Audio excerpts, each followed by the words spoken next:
Hi everyone, welcome to week 5 of Nadine's family wellbeing journey. Today Tracy and I are going to discuss breathing techniques and see how I got on with Zach through them. Hi Tracy.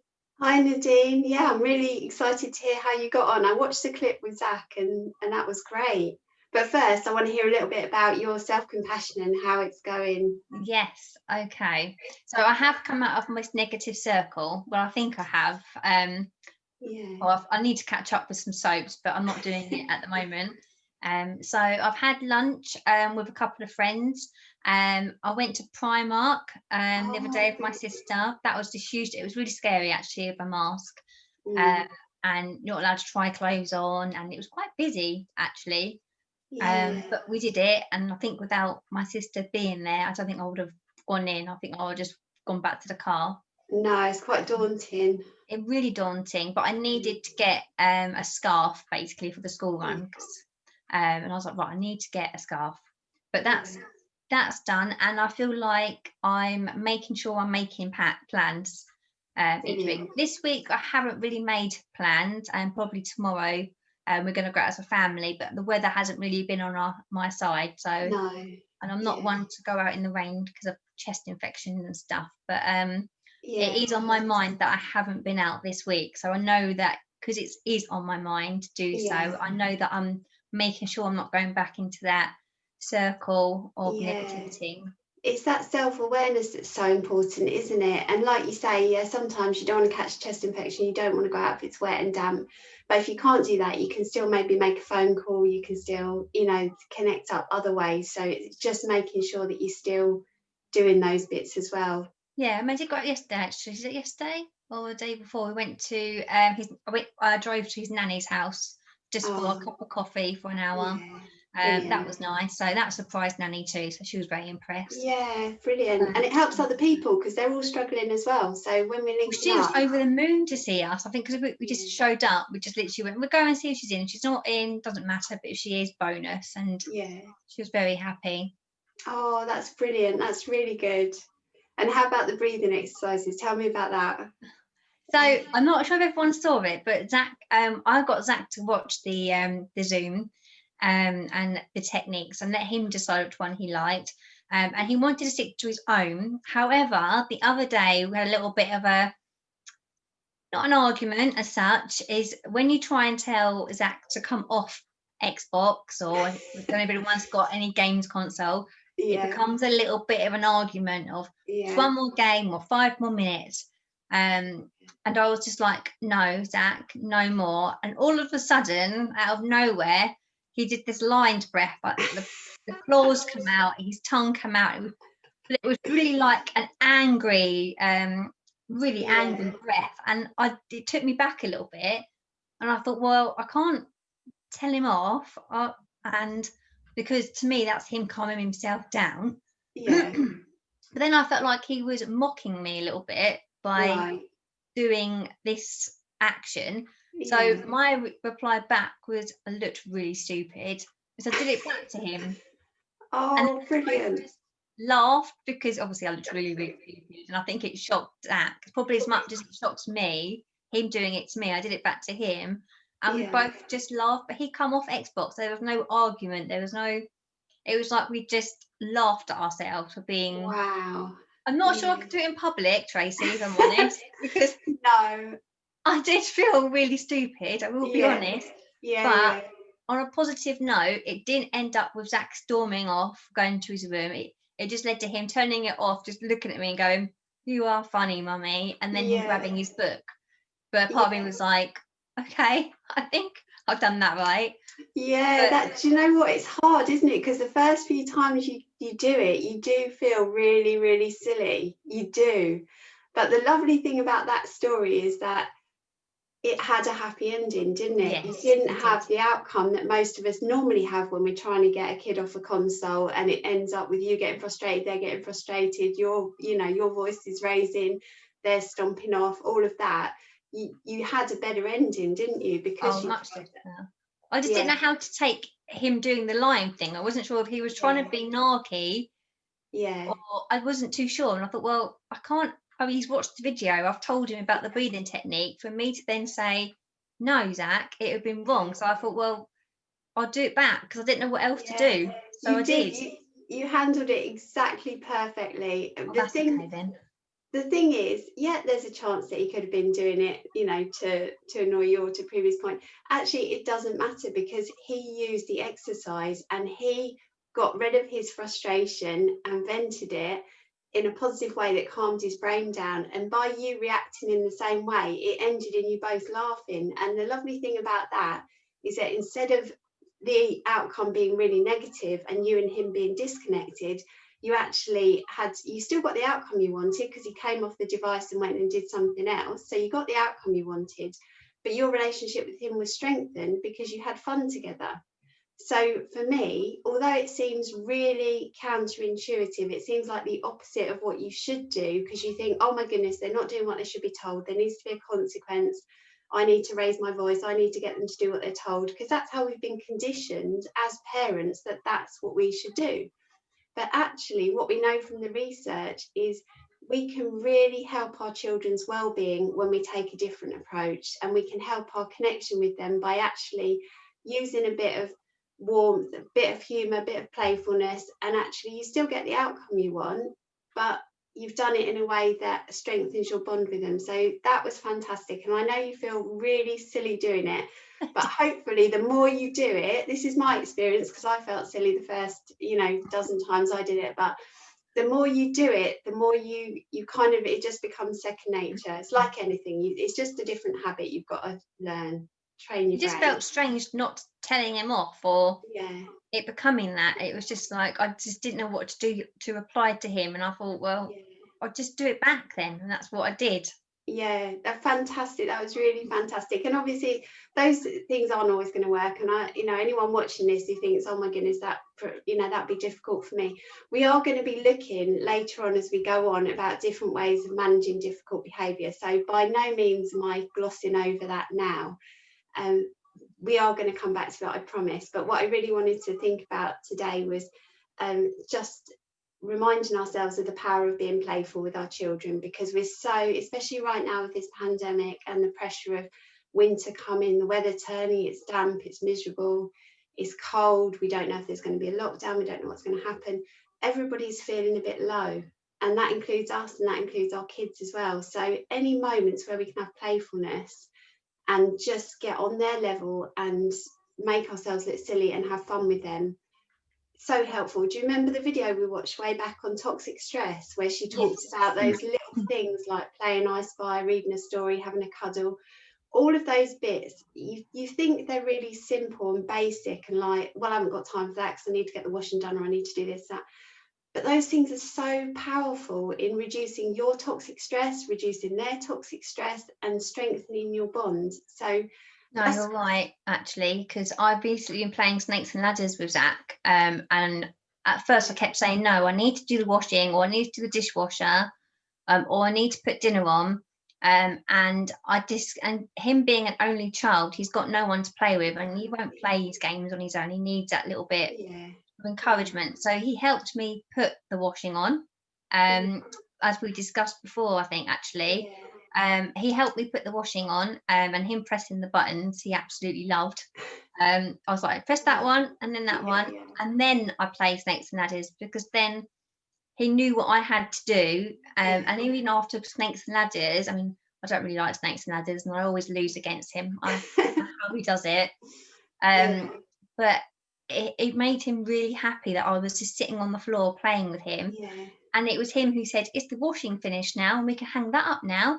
And I was just like, okay, this is, I mean, I'm not saying it's going to be like that all the time. Zach's not going to always want to help, but he understood me, and I tried explaining to him. And then it was like, actually, let's make him happy, but then let's explain what I'm doing. And that's so far working at the moment. I can't say it's going to work forever, but it's made me realise that I do need to play with Zach a lot more than what I am doing, because they're not excuses, things that I need to do, but I do use it a lot on him. Like, no, I can't play with you. Yeah, I don't think you're on your own with that. I think loads of us have that, especially now with all the extra pressures we've got on us, and if we're trying to work from home, that's difficult, because especially little ones, they're not going to understand why mummy's having to work, and then you've still got to do your housework as well and all those bits. So it's really hard. But I think what I just encourage people is, don't be discouraged, because really, if you can just carve out like 15 minutes a day where you give them your undivided attention to play the game they want to play, you're probably not going to like it. Like you say, you're not a fan of snakes and ladders and, you know, all the kinds of different games that I've played with my kids over the years. Some of them I've really enjoyed, some of them not so much. But actually the key is, when you're spending that time playing with them, they choose the activity and they lead the activity, and you just go along with it. And my key message today is, don't be afraid to look silly, because kids love it when we just get on their level and we play and we're silly with them. And it actually has this really powerful effect, because the more time we invest in strengthening our relationship with them through having fun and playing and doing those bits, the more likely they are to respond when we're trying to positively manage their behaviour, because we've got that relationship with them. If we're so busy rushing around not spending time with them, then when we try and get them to do what they're told and follow the rules of the house, they're less likely to want to do that, because they don't have that investment in their relationship with us, because we haven't invested in our relationship with them. Does that make sense? Yeah, no, it does, definitely.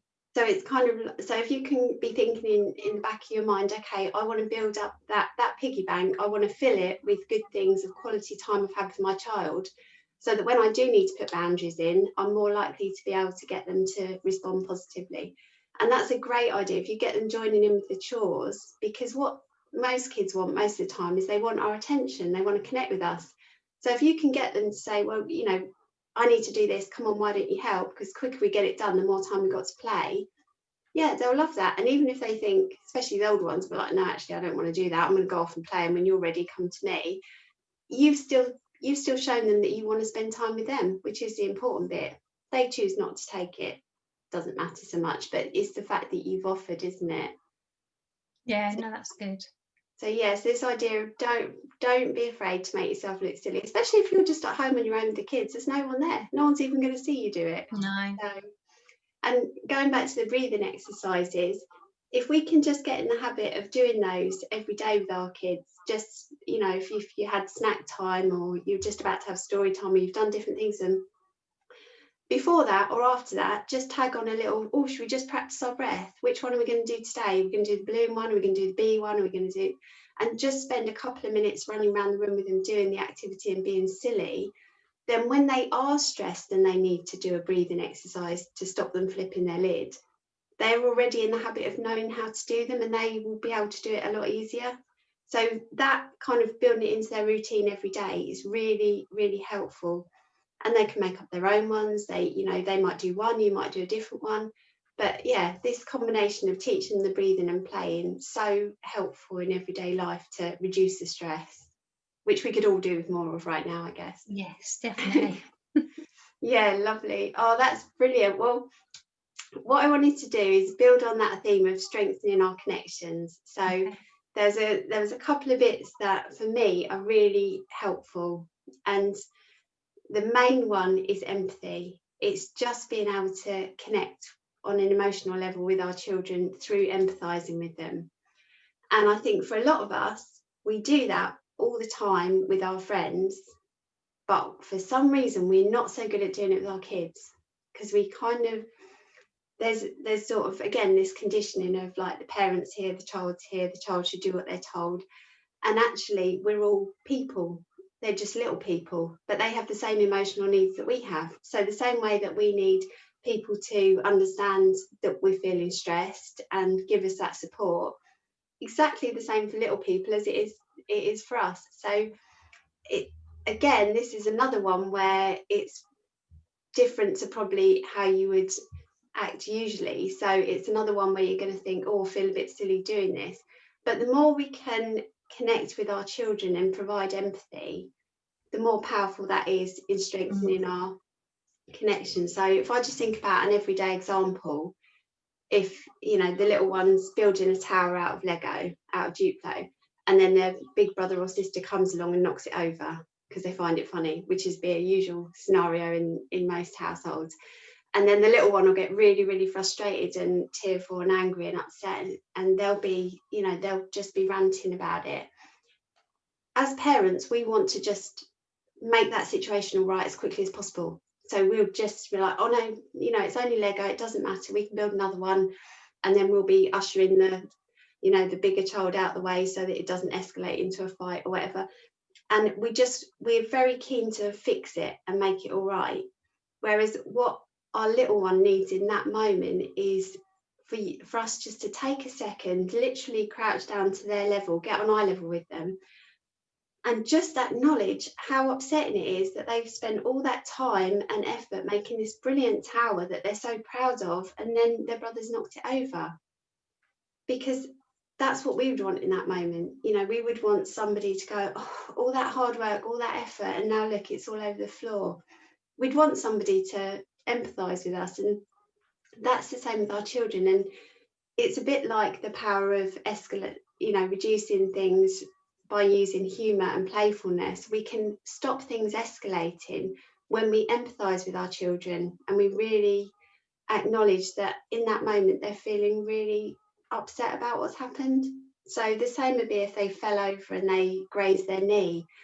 We're very quick to kind of scoop them up and go, there, it's fine, it's all fine there, it's better, stick a plaster on it. That's me. Well, it's all of us. I would say that's true for most of us. Most of the I try and prevent the crying. I'm just like, come on up, you're fine. There's no blood, it's not falling off. Let's just come on, keep moving. Yeah, that's I it. don't know if it's because I'm looking at my surroundings. I don't know if I just don't want him to cry. I'm just trying. Yeah.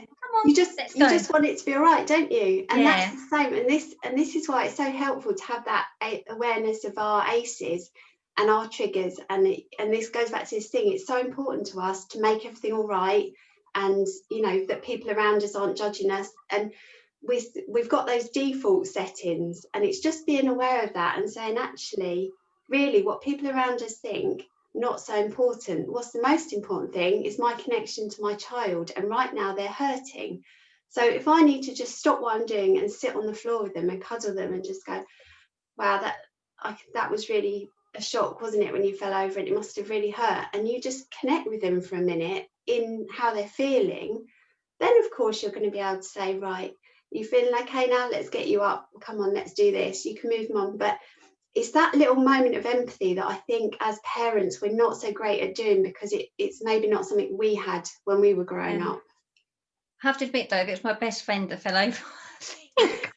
But then I would get down on their level and say, seriously though, laughing, are you okay? So I probably actually spend more time with my best friend than I would my own child. And looking back, that actually sounds quite bad, but I suppose because they're a child, I just think, oh, they're okay. But when an adult does it, as much as you laugh at them, especially if it was my best friend, and I remember her falling over once before and laughing for a little while, but then I got down to everyone and just said, on seriousness, are you okay? Do you want me to help you up? But then I don't do that with Zach. I just expect him to come on, get and go. Like, there, come on, it's okay, up you get, off, let's go.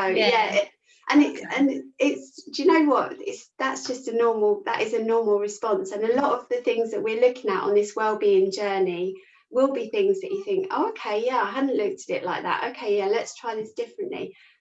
But there's so much research to show how helpful it is for children's well-being, and how helpful it is in making family life more positive. So give it a go. That's the challenge this week, is empathy. A bit more empathy. So when they're in a situation and they're getting really angry and frustrated or upset, try and take a breath yourself, like we said, get yourself in a good place and think, how does this situation look from their perspective? Because to me, it might just be a Lego tower that's been knocked over. Okay. But to them, that might be something that they've worked really hard on building and they're really proud of, and they're really disappointed. So instead of looking at it from how we would see it, take a moment to see it how they see it, and then just communicate that to them, that you understand it. Okay. And I'm going to throw a spanner in the works quickly. Yeah. So I don't want this video to go for too long, sorry. It's just that you say about the towel being knocked over for the little one, and you've ushered the older child out. Yeah. What do we do with the older child? Because naturally I would shout at them for doing that to their little brother. Now I've only got one child, so I don't really know Yeah. That's how I'd be. But how would you deal with that situation? Because Yeah. So that's really, really good question. And I'm glad you've asked it. And that is a bigger topic. Like you say, for another time. we're going to keep these videos shorter, hopefully. We Okay. are definitely going to come across that, because that would come under the kind of managing challenging behaviour. And of course, we would be looking at responding to that older child. So there's a couple of bits there, because you would empathise with the little one and you would make them feel better and acknowledge how they felt. And then, of course, you would address the older one's behaviour, and you would help them to empathise with how they'd upset their brother, and you would help them to be able to put it right and maybe help them build the next tower. Normally you'll just scream and shout at them and just say, why would you do that to your little brother? Why would you? But Yeah. okay, we'll come back to that. But it just stuck out on me. Yeah, we will definitely come back to that. And for anybody who's watching, if they've got specific situations that they would like us to talk about, feel free to put those in the comments and we will specifically look at that. But this whole idea of well-being that we're looking at involves us having this empathy and this connection with our children, and using playfulness and all these different ideas that actually strengthen family life and make family life more positive. And what we're trying to come away from is this thing where we all get frustrated, we all end up shouting, stomping, getting cross with one another, because that just makes everybody feel rubbish, and that doesn't help any of us. So the more we can learn these little strategies, they're not, it's going to take a while to retrain your brain and get in different habits.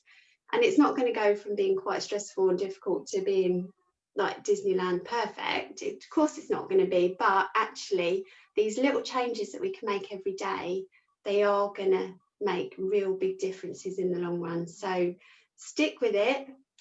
If you feel a bit silly, try and just get over yourself and keep going with it, and see. So when we chat next time, have a little think about how you've got on with the self-compassion, because I'm going to keep on with that, making sure that you're cracking on with that, the playfulness, the breathing exercises, and the empathy, and see how we go with that.